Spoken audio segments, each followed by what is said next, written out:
People should be on alert, because in our message we are trying to be a bit detailed,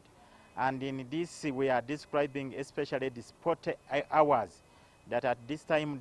especially this, we emphasize at some times and some sports that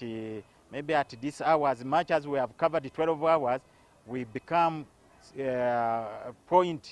time point that we have to tell the time exactly what may happen at that time, especially around the winds. As much as we spread the windy force or the projection for a long time, but still at times we become specific at a certain point of time. According to experience, we may not tell them do this, but you become conscious of what is possibly going to happen.